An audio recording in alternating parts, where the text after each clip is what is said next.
I didn't know what to write about, and I thought of some things that had happened to me in my life that was a pleasure. And a thing that started off as a chore became quite an experience. So whilst working for a large international organisation, one of my tasks was to organise corporate discounts for the international travel. At that time, the providers offered samplers of their service to promote themselves.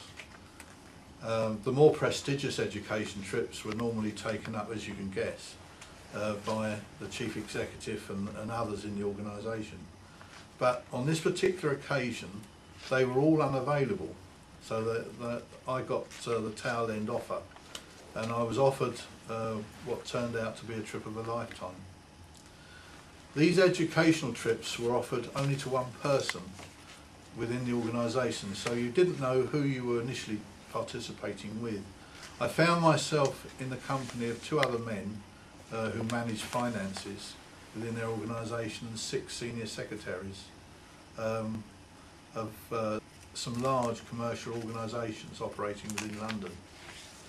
After flying to New York in club class, we were taken to the Plaza Athene hotel, which was used by Princess Di on her shopping trips.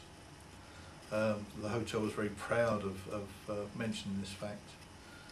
This hotel, the hotel was arranged as the base for our 4-day, 3-night stopover. Within the visit, we had an evening meal the other side of Brooklyn Bridge to see the lights come on in Manhattan, which was quite an experience. We visited South Street Seaport, where immigration arrived from Europe. A helicopter trip was arranged which took us round New York and round the Statue of Liberty, and and all the buildings which I didn't know, and I had to have it explained to me that the Twin Towers and this one and that one. Lunches and dinners were arranged at other prestigious hotels, and in our free time we visited 2 main shopping stores, Bloomingdale's and Macy's. Then Central Park, where the girls had latched onto a New Yorker that was very proud to take us round and show us the points of interest, where people got married by the lake and things like that. Sunnyside, I never knew the word, the Sunnyside Up eggs and the Easy Overs, and orange juice at one of the breakfast bars along from the hotel was a trip, and also the evening stretch limousine where the champagne and the top was open. It was quite a high spot.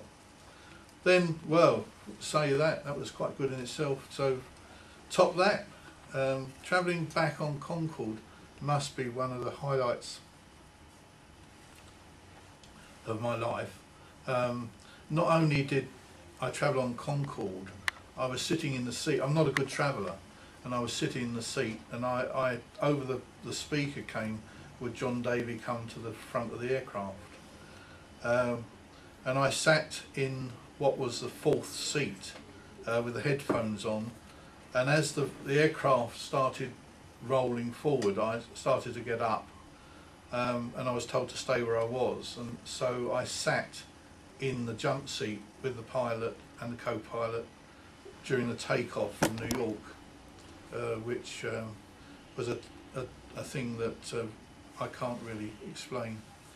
The nose then came up when reaching the normal cruising altitude, and the pilot said, well, you might as well get back and have your steak now because there's nothing else to see.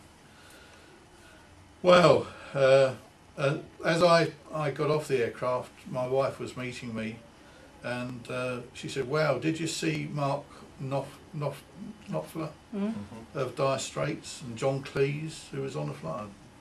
No, I did have my picture taken with the secretaries, which I thought was the most highlight of the trip itself. So, what an aeroplane, so ahead of its time. Will we ever see it again? Excellent, thank you.